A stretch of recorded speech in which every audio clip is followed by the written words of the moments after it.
Hello, my name is Marcus White. I'm the co-host and video editor of the Wrevolution Pro Wrestling Podcast. Now, we here at the Wrevolution strive to bring you the best in quality entertainment and pro wrestling reviews on YouTube, iTunes, wherever you're listening to this at. And we try to do so on a weekly basis. And as such, we do find it necessary to continue to bring you this content during these difficult times.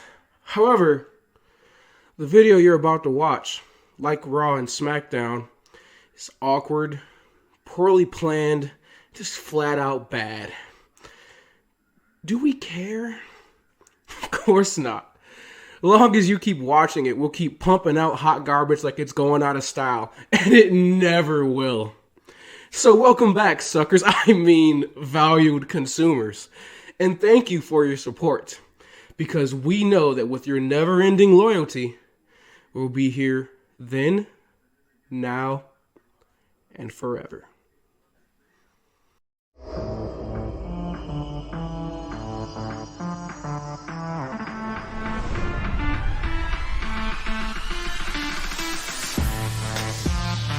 Hello, ladies and gentlemen.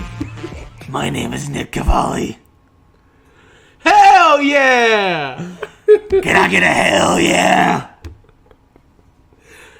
In place. Hell yeah! What?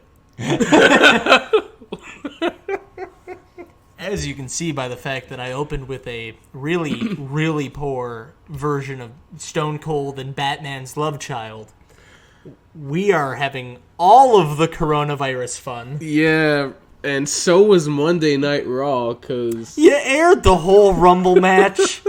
Really? The whole thing? Let me find out. Let me find out whose idea that was. Whose bright idea that... Probably the same. Oh, hey, should we just do this now? Match of the night was Rey Mysterio versus Andrade, because it was the only match of the night. Yeah. No, man, it was the Men's Royal Rumble match. Men's Royal Rumble. Let's be honest. I mean, if I have to pick, yeah. By the way, I think that counts as one of Brock's appearances on Raw. Oh, yeah, Brock's going to be on Raw next week. In front of nobody. But the check's still clear, right? And that's all that matters for our Brock. We open up with all of these jokes, and yet we didn't even talk about the biggest thing. Apparently, WrestleMania is going to be at the Performance Center. Yeah. In front of nobody. In front of no one. At the PC. Stop. Vince. We'd have a heart-to-heart here, Vince McMahon. Look. I get that you're old, you're stubborn, and you're just, no, WrestleMania is going to go on as planned. The show must go on. But Vince, you're holding one of the biggest show in professional wrestling, the equivalent of the Super Bowl for your company, in front of no one at the PC. At some point, man, let it go. You know what this means? There's a possibility that this year an AEW show will be the highest ticket sale attendance of the year. Royal Rumble. Nothing's gonna top that. It depends on where they hold it. Well, okay. I mean, you still got SummerSlam, though. That's at the TD Garden in Boston. You still... I don't know. I still don't think... They could do it, dude. Maybe. Well, then, okay, question. Are you only counting USA shows? What do you mean? Are we only counting shows in America? Oh, yes. I forgot about the Saudi shows. Yeah, because then nothing tops that. Yeah, I totally forgot. We do blood money shows. Yeah, so then, yeah, nothing's going to surpass that. Well, that depends on how long our travel ban lasts. If you guys go to Saudi Arabia, you can't go back. Sorry, I've already signed something with the Crown Prince. We gotta go. But we'll just televise everything from Saudi Arabia. Instead of pushing WrestleMania back and then just giving yourself more weeks to do build, because, you kind of need more build for this WrestleMania. Instead of doing that, you have shown a couple things. One, you've shown that you are stubborn as all hell, which we all knew, so that doesn't surprise literally anybody. But you've also shown that you have no confidence in your writers and the guys that produce your show. You have zero confidence in them. Because if you did, you would allow... Okay, you go, you know what, let's postpone it. Let's give it, a couple more weeks. Postpone it back to, like, June, let's say. Mm-hmm. And, oh my god, you know what you do? You hold Fastlane at the PC. Uh-huh. The day WrestleMania was supposed to take place. Yeah. And then in May, you have Roadblock. Yeah. You've pulled pay-per-views out of your bum before. You can do it again. Right, and I mean, if you're going to have to do this one at the PC anyways, you might as well not make it WrestleMania. Exactly. Why? Like, you can't... You've shown that we don't get pyro. It's, again, in front of nobody. The ambience is awkward as all hell. You can't... And not to mention the fact that you have these performers that have... Some of them that have worked all of them that have worked their entire lives to get that moment. And many of them performing in this WrestleMania specifically have not had that moment yet. I think of like the Rhea Ripleys, who literally have not had a WrestleMania moment yet. I mean, Charlotte's had God knows how many of them, but this is huge for Rhea, and you're taking that away from her. I think about the AJ Taker match. How awesome do you think it was for AJ to be in a match with Taker at WrestleMania? That's not going to happen. Fiend, John Cena. I bet you Bray Wyatt's been counting down the days. Well, I mean, apparently he's... AJ Styles is facing Mark Calloway, not the Undertaker. Nah, man, it's the American Badass. So, I'm thinking about all these things. I'm just going, man, this just sucks. I know, like, I get why we can't do it now. I get the whole thing. It's precautionary. City of Tampa completely justified. WWE completely justified for canceling the show. But just postpone it. Just push it back. You don't need... The show does not always need to go on. Just push it back. No, I guarantee you, this is going to be the worst WrestleMania if you put it live from the Performance Center. Marcus, it was already going to be the worst WrestleMania. You can't do... Like, you cannot hold a show like WrestleMania in front of no one in the Performance Center. It's going to be so bad.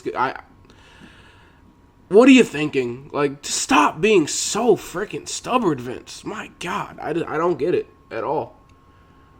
And I don't know. It sucks. It really does. Sucks for the performer. Sucks for the fans. I don't know. I mean, the only thing you're getting out of this is that, oh, we did it. Like, we gave the world the finger, and like we said, WrestleMania is gonna air on time, like it does every year. Cool. You did it for your ego. You did it for your pride. Congratulations, Vince. You won again. But it doesn't matter that you get your little tiny victories where you can. None of that matters. Because at the end of the day, people are going to look back at this Mania and they're not going to think about Vince McMahon showing the world what's up. They're going to think back to how they worked their entire lives for this moment. The performers are. To perform in a training facility. The fans are going to think back to the matches that we never thought we'd see. The Romans versus Goldbergs, the AJ versus Takers. Bray Wyatt, John Cena, but done right, maybe. Rhea Ripley, Charlotte fighting for the NXT Championship. And it was in front of nobody. Where there's no pomp and circumstance, there's no grand entrances, no pyro, no performing in front of 200,000, none of that. And look, I get it. I get the want to produce this on time. You are on a timeline. If you are like any other promoter or booker, you're on a timeline. You know what you want to do. You have things set years in advance most of the time. So I get it, but dude. And maybe it's if we do it in June this year, I don't want to have to push it back. They can't push it back because they've already booked a weekend in April in next year. Who cares if WrestleMania is a couple months off this year? Like, first of all, you're doing it again in a month where there's no pay-per-view anyway. Yep. So it's not like you're going to have to go, okay, we have to move this pay-per-view to do WrestleMania. You don't. You're just plopping WrestleMania right in. It should fit perfectly. Unless, of course, they have a pay-per-view booked and they just haven't announced it to anybody yet. It's WrestleMania. Like, it shouldn't matter. Like, I'm sorry. Like, if it's like something... My God, if it's like something like that no one cares about, like TLC or Backlash or something, just push it back or something. We don't need to see it. I promise you we don't. Like, it doesn't matter. This is WrestleMania we're talking about. This is the be-all, end-all of sports entertainment, WWE. You know that. And you're just gonna... It's stupid. It really is. It makes no sense to me. And I would understand if you were a company like AEW and you're like, oh, we've got storylines written in advance, blah, blah, blah. But you don't. You've proven you don't. You threw this stuff together. You write this stuff week to week, day by day, hour by hour, for God's sakes. Literally the day before the Saudi show, reports had come out that you had changed your mind on the Goldberg thing. Yeah. Again, we talked about it, 2 weeks ago when Vince came out and literally like an hour before the show was like, nope, don't like the show, scrap it, rewrite it. Like, so you've proven that clearly that doesn't, like, in terms of being on time and fluent, that doesn't matter to you. So then what's the reason? It's because of Vince's ego. He doesn't want to make it seem like he didn't win. Yep. Because, and I guarantee you he probably thinks, this is probably his mindset, he's probably also thinking this too. And it's probably some corporate shill, some people that are only looking at the numbers. They're going to look at this and they're going to go, well, Vince, think about it. There's nothing else on right now. There's no NFL. There's no NBA, no NCAA. So you hold WrestleMania right now. It's going to get the most views of any WrestleMania. And we're going to get all the network buys. No one cares. No one cares. Because guess what? You're going to get those network buys. And what's going to happen as soon as WrestleMania is over? Unsubscribe. Especially because first month's free, too. Exactly. Well, you know what's going to be really funny is when it actually winds up airing on USA. Or Fox. Or ESPN or something, because none of those companies have anything to show in the way of sports. They're going to be like, Mania? Mania? Okay. Yeah. Yeah. How many buys do you estimate? Yeah, we'll pay you that. Double. And I guarantee you they do it too. Yeah, Vince would do that. I'll put Mania on Fox with commercials and this, that, and the other thing. Because then you're really making it your Super Bowl. Mm-hmm. Like, this is... But here's the problem, though. When people turn it on and they see, oh, it's in this little piece of crap arena with nothing and no crowd, they're going to be like, this is a thing. God, I didn't know they put indie wrestling on Fox. When did TNA come back? God, the Undertaker signed with Ring of Honor? So it's comical. It's so hilarious to me, the mindset here. And notice we're not talking about Raw because there's nothing to talk. There were what? There were 3 unique segments? 4. There were 4 unique segments. Yes, Becky has a truck, and Becky talks about said truck. Those are 2 separate segments, but they really qualify as one. The non-contract signing, contract signing, Taker looks with Mark awesome. Calorie, with Mark. Yeah, Taker looks awesome. And then there's the Edge promo. Yep, and then the Rey Mysterio match. Yep, and then Stone Cold. So what? There's 5? Well, there's 4 segments in a match, so 5. Yeah, 5. Everything else in 3 hours. And if you're wondering, well, what did they do for the? Well, no, I mean, the Rey Mysterio Andrade match must have been a 60-minute classic, right? Yeah, it must have been some type of Iron match or something for the U.S. title, right? Iron Man match, inside a Hell in a Cell or something, you know? It was a non-title 5-minute match. 5 to 10-minute match. Yep. If that. By the way, Ray won. If cool. anyone cares. Match of the night, I guess. But Becky has a truck. It has the man all over it. So if you're thinking that gimmick's going away anytime soon, well, maybe it is because they clearly just have the truck for a cheap joke at the end of the thing where she says, "I'm going to hit you like a truck." And I just looked at Nick and went, Mm-hmm. Yep, she has a semi truck. Get it? Do you get it? Nick, do you get it, guys? Nick, she didn't just... Do you get it? Tell me she didn't... Tell me she did not just say that! Edge's segment was awkward as all hell because no crowd interaction. That was one of the few things I thought worked on this show. No, I think the Stone Cold one worked best. No, that Stone Cold was just so cringy. It was so goofy. So... I mean, okay, so let's talk about the Edge promo. Let's get a little grounded here. Edge comes out to no reaction, man. That'd be one of those poor Michael Cole jokes. He comes out and just starts talking about the whole situation with Randy. He talks about how when him and Randy were coming up together, that they both learned from Mick Foley. But the one thing that Randy never learned from Foley was grit. Clearly you don't understand grit, because that's what it took for me to take these long 9 years and get back into the ring after the neck surgeries, after the wrist surgeries, to get back here and fight in the Royal Rumble. But of course you wouldn't understand that, because you're an entitled brat. You've always been a brat. You had all of this handed to you on a silver platter. I was raised by a single parent. I've had to fight for everything I've earned. And that eats you up inside, that I've earned every opportunity, everything that I've gotten in my career. In fact, you're jealous of it.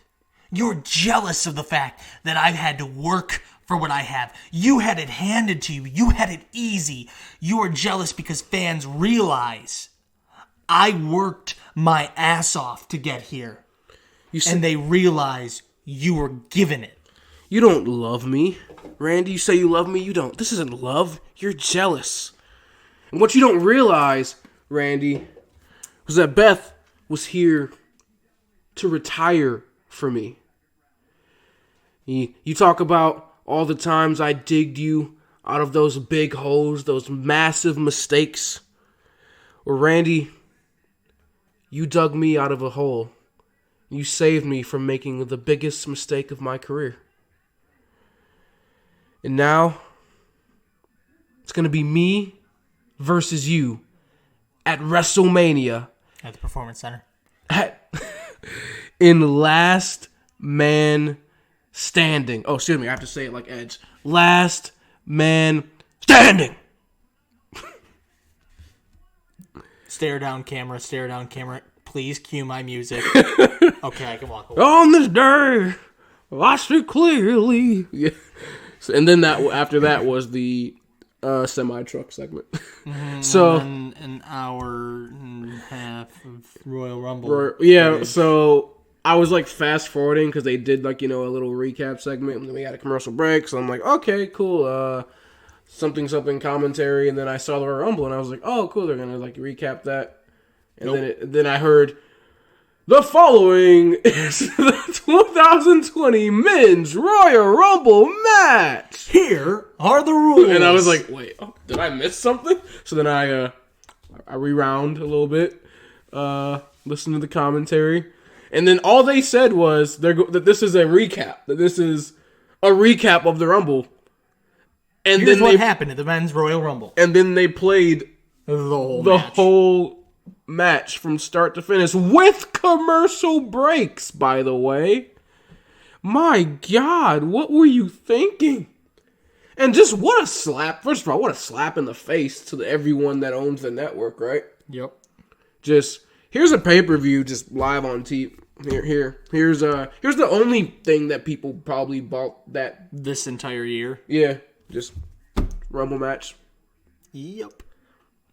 Fun times. That was great. That was really great. I really loved sitting there and not watching it. Yeah, we a couple thoughts went through our mind, and I pondered watching the Black Panther on TNT. Mm-hmm. But you see, as we live and breathe, we work in the service industry. Which as of 3:00 today, rest in peace. Thanks, Gretsch. Yeah, the service industry got buried 6 feet under. So yeah. Understandably so, of course. I know I make light of it, but best not to spread the coronavirus. Totally understandable as to why we're closed down. I miss money. So unemployment, here we come. Which didn't work. Yeah. The Michigan unemployment site is absolutely flooded. So best of luck to anybody who was laid off or affected by the coronavirus in getting your unemployment benefits, because Lord knows we couldn't tonight. Yeah, I'll be like doing that at like the most obscure time, like 4:00 in the morning. Yeah. Then we got the AJ and Taker contract signing. So Jerry Lawler was this? So Jerry Lawler announces Taker, comes out, by the way, ponytail, do-rag, straps already down, looking like he just got finished working out. Like he was in the back because his performance center pumping iron, so someone was like, hey, Mark, it's time. What do you mean it's time? I come on after the commercial, right? Nah, it's your cue. Gong. Oh, shit. Well, the funny thing is, even his theme was sped up. Yeah. Dong. Dong. Dong.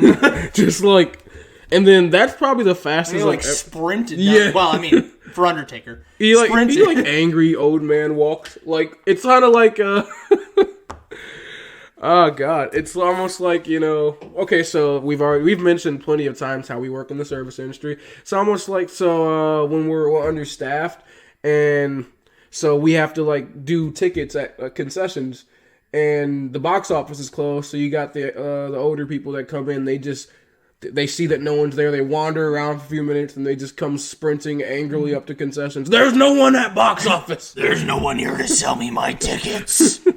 Ma'am, I can take care of you right now. No! That's not what you're supposed to sell them over there. Yep, so that was this type of angry sprint Taker had walking to the ring. Gets in the ring with Lawler, looks at the table, literally flips the table, and then we go to commercial break. When we come back, we hear just off the cuff, Taker was angry because there was no contract to sign. And then we go into a replay of something from Raw. Yep, from AJ. Actually, the second time they replayed this, by the way. Yes. And then AJ's backstage. Undertaker, I have the contract. Whoa. You missed the awkward, 2 minutes where they played AJ's theme. And yeah, Taker was just pacing back and forth. Watch Marky Mark pace back and forth in the ring. Just angrily. Taker. I have the contract back here. Why is this a segment? Yeah, so AJ... Remember, it was me who challenged you. So I'm going to sign first. Yeah, he just basically talked about how... he basically just rehashed his promo from last week. You should have retired. Your wife doesn't love you. Yada, yada, yada. Calling him Mark again. Taker, at this point, getting more and more visibly angry. Undertaker looking at him like...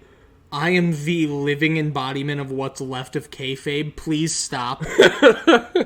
And then after he signs it, he's like, they're all laughing. The OC like, hey Carl, you want to go run this for me? No, I'm good. What do you mean? No, I think maybe Luke can take care of it. Luke, you got this? No. Come on, you're the toughest man in the building. No, not tonight. He is... Get this contract out there. Back talking me. And you're going to go with him. So he sends the OC out to the ring, who come out to the Gallows and Anderson theme song. Hey, man. We come to conquer and divide. So the OC theme and Titantron now are just gone. So I don't know if... It never existed. This is not the team you're looking for. So, I don't know if, this is part of the whole, what's the name of the production company? CFO Money? CFO Money thing, where, they're just slowly taking away themes they wrote and only keeping certain ones. Because I'm pretty sure that one was written by CFO Money, too. No idea. So, I don't get it, man. I guess maybe this could be also one of those weird Vince McMahon things where he just goes, I don't like it. Change the theme. But that's the OC thing. Change the theme. What do we come out to? AJ's theme! I mean, that's what they've always done. Yeah, so I guess, man. So, yeah, I mean, if you heard the whole thing, right? Seth talked about it. It was a while ago. How, remember at Mania he had the blue chunks? And, because, his whole color scheme's always been, red or whatever. Yeah. And it was, I think one was, white. And then... Vince was like, I don't like it. I don't like the white. I don't like the... No. And he was like, what do you mean? I don't get it. So... What's there not to get? Their pants? I don't get it. So Seth was like banned from wearing any other real colors for his outfit. So besides like primary color, like what Vince thinks are primary colors, gray, red, and black. So yes. You're a heel, you wear gray, red, or black. I'm surprised AJ's allowed to wear the red and blue tights. Oh, dude. Yeah, the OC, yeah, I'm surprised. Like, he's able to come out. Like, he switches them every week. So, like, yeah, it's a little interesting that he's able to wear multi-color. And then Seth's just, like, contained to, like, Vince's whim. So, yeah, I'm assuming that's probably one of those weird things. But, yeah, Gallows and Anderson come out very timidly. Carl is over here, like, gesturing towards Taker. Like, how someone at, like, in the park, like, tries to feed, like, a wild animal. And he's just like, and he slides inside the ring, and they back up. And then, gong. In place. Gong. Taker is standing behind them. So if you're wondering what that was, because no crowd, you could hear one of the production guys out there with a radio. Soon as Taker got in position, in place, lights come back on. So all the kayfabe. Yep, bye kayfabe. And so then our boy Mark here beats up on Gallows and Anderson. By the way, looking swole there, Taker. Yeah, dude, Taker looks really good. He looked athletic too. I say. I mean, I talked about this. He got out that ring fast. Like, that was like, normally when you hear a gong and then Taker has to appear in front of somebody, it's like a 15-second wait. That was like 3 seconds, and they were ready to go. So, good on you, Taker. Looking good. Glad that we didn't see the Sharpie marker black hair this week. I see you took our advice with the Just for Men. I'm digging it. I like it. So that was cool. And then you just had AJ looking angry on the Titantron. By the way, we never actually get AJ coming out. He just kind of appeared on screen. So, and then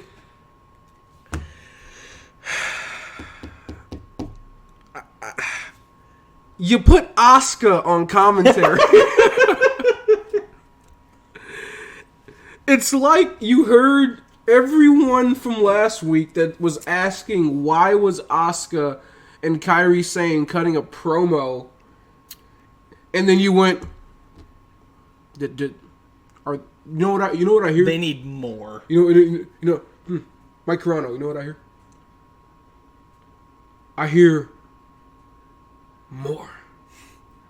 Vince, I don't think No. That was gold. It's getting a reaction. It's getting a reaction. It's gold. People are talking about it. I like seeing those funny Japanese people talk in the mic and not understanding what they're saying. So, we're going to put them on commentary next week. Vince, they're talking about how much they hate you. No. It's money. So... They're sending out a ransom note. That's what it is. It's a ransom, Vince. So please come get us. We want to come home. This place is killing us. So Asuka on commentary for the Latino hour.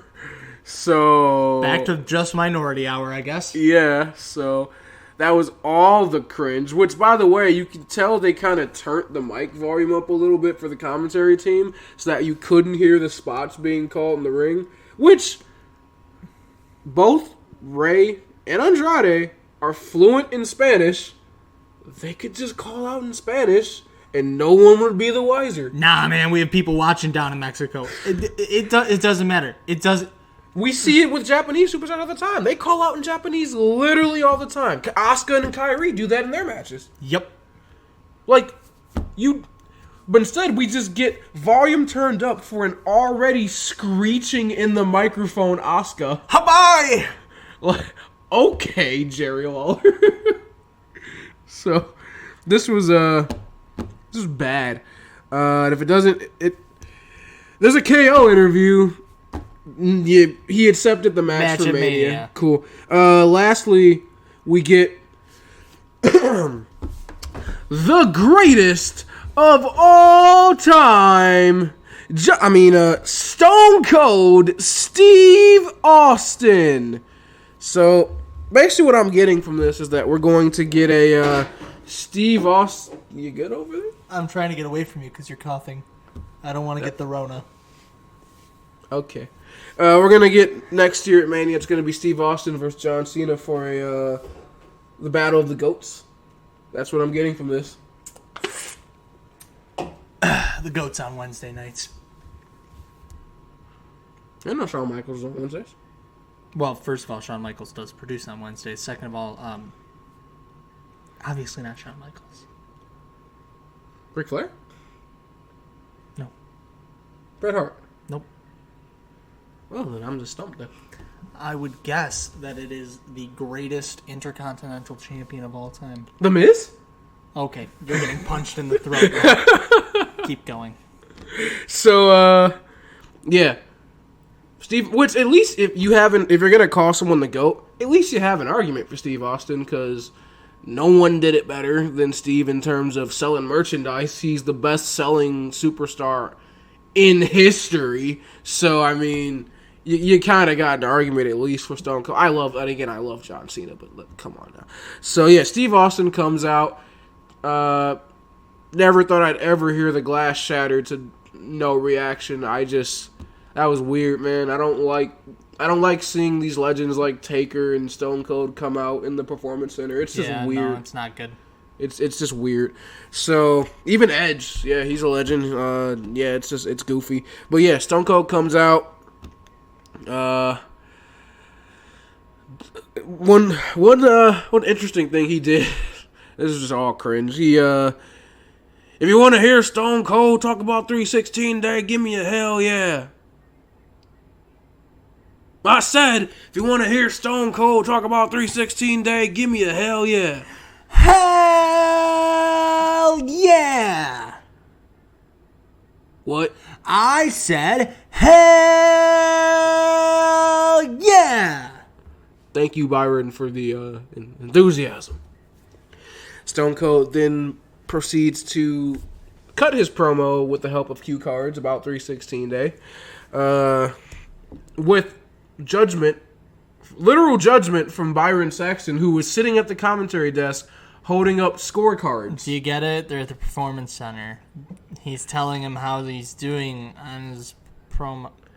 And this went way longer than it should have. Like, the joke was dead after, like, the third card. He had, like, 8 cards. Yeah, I need more Broken Skull IPAs and less of that. Like, it got to the point where you had Stone Cold even, like, reiterating the same thing. Like, oh, wow, tough crowd. Tough-ass crowd.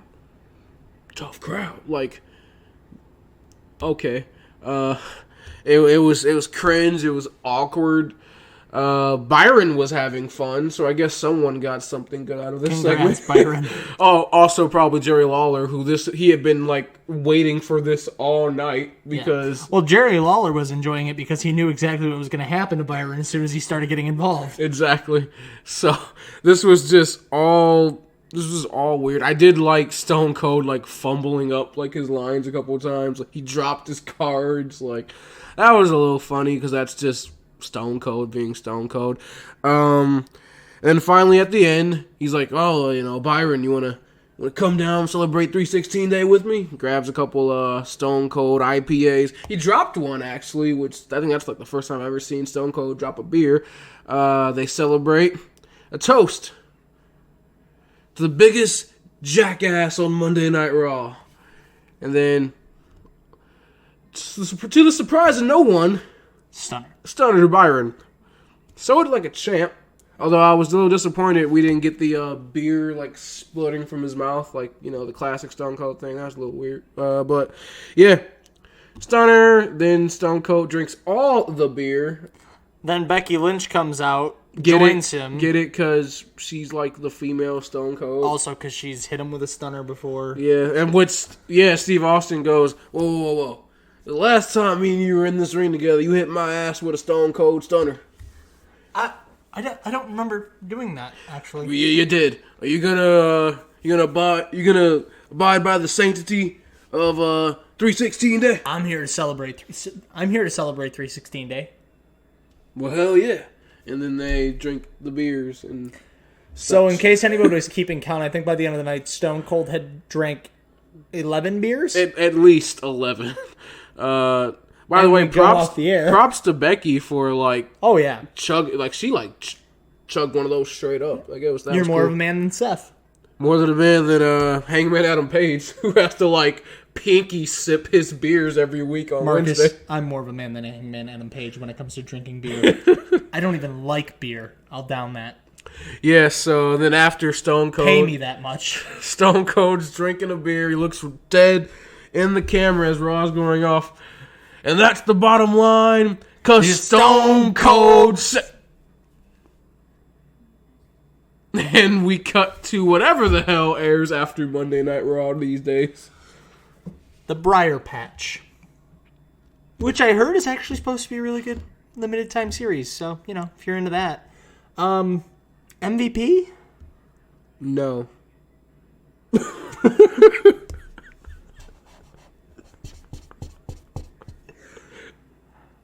Undertaker.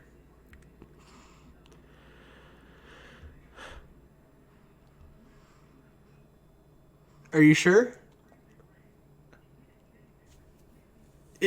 You don't want to take Stone Cold just for the hell of it? You take Becky's truck? Andrade? For whatever that was? Can I have MVP? MVP. Real talk here. Real talk. My MVP for Monday Night Raw is the guy that throws Stone Cold the beers. Man, he's always on point. I'll accept that. That is a valid answer. So, dude who threw Stone Cold his beers? Your first vote for MVP? No, it's Taker. Yeah, Undertaker. So it's either him or Edge, if we're being honest. Yeah. I mean, I guess Taker fought, so that's the only way I give him the nod. He was one of 3 people to throw a punch. I mean, Stone Cold hit a stunner. So That's not a punch.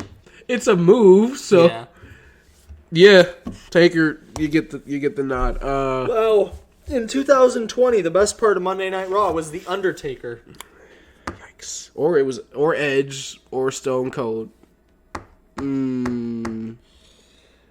Okay, so we need to have serious talk here. do we really though? We do. Man.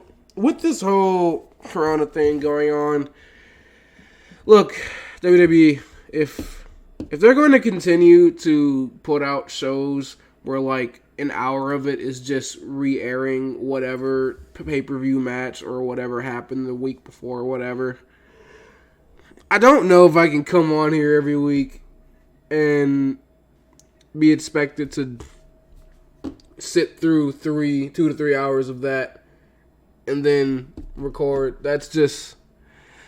First of all, I feel like it's a waste of everyone's time. It's a waste of the fans watching the show live. It's a waste of our time, and it's a waste of the people that are watching these videos' times. So, I don't really know who's benefiting from these episodes. So, I feel like honestly, I'm gonna shoot straight with y'all. We're gonna see how the Wednesday Night Wars go this week. We're gonna see if NXT... Did AEW cancel their show? Flat out cancel? No, it's been moved to Daly's Place, the auditorium in Jacksonville. Essential staff will be on hand. They plan to run their show as though it's a show, not just, hey guys, we have these 2 hours of airtime we're required to fill, so...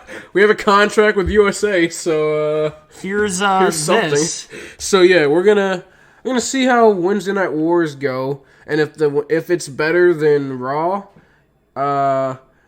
we may just do a weekend wrap up and Wednesday Night Wars for these next couple weeks if Raw continues to just do nothing. Now, I'm okay with that. Now here is something that we are going to do because we have all the free time, and if Raw continues to just no show every week, while sucks for the experience of going out into the world, it does give me and Nick a little bit more time to do things in the creative process.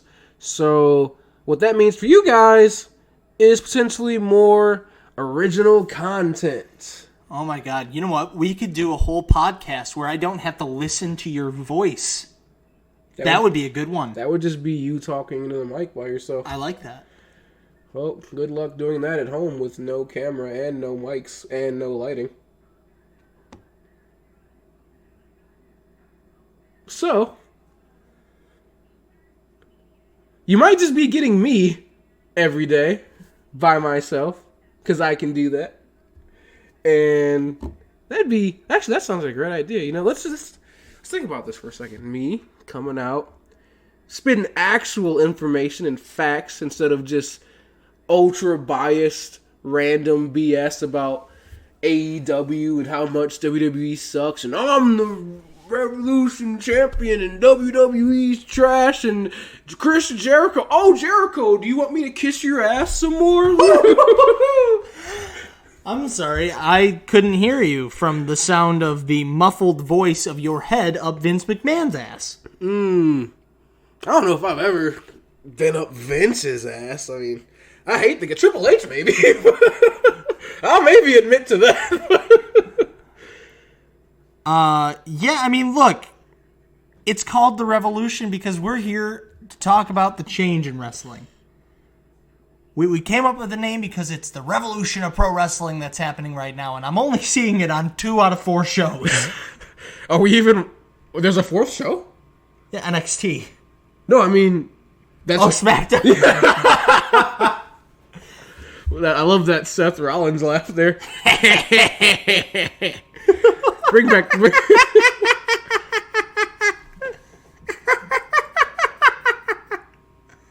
Maybe I need to do this show by myself. We're having fun up here because there's just... Because this is significantly more fun than anything else I can be doing in quarantine right now? Yeah, all the quarantine fun. Can't even go see a movie. Like, at least You know, the good thing that was about, not working was at least, having the opportunity to go, maybe I'll go see a movie I haven't seen. Nope, theaters are closed. So... Sorry about that jump there, guys. There was just... we were having a little too much fun. Too much fun up here. We get slap happy sometimes. I had a couple Steve Weisers. Yeah, this a little... I wish, man. You know what? Screw it. It's Monday night. Raw sup. Let's, No. Put down the bubbly. Put down... It might be time for Put down the bubbly. A little bit of the bubbly. Put it down. That is not yours.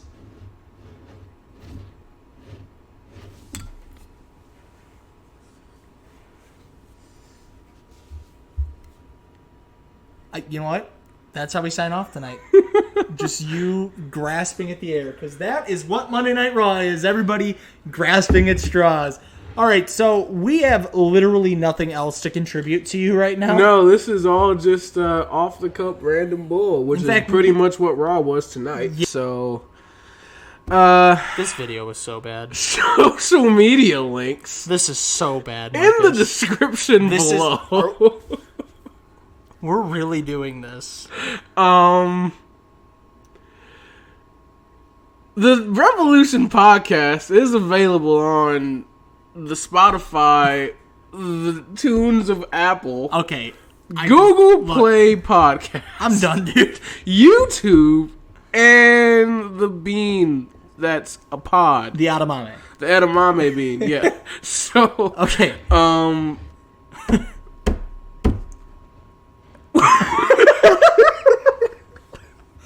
Wednesday Night Wars will be there. And hopefully it's a little more... just shoot a video that says it sucked. We didn't. It's a little more structured than this. So NXT, if you're as bad as Raw was, I'm not watching. Marcus White. He's Nick Cavalli of the Fight Mode variety. And this was your Raw review, and this is the Wrevolution podcast. Join it. See you Wednesday. Do the thing. Subscribe.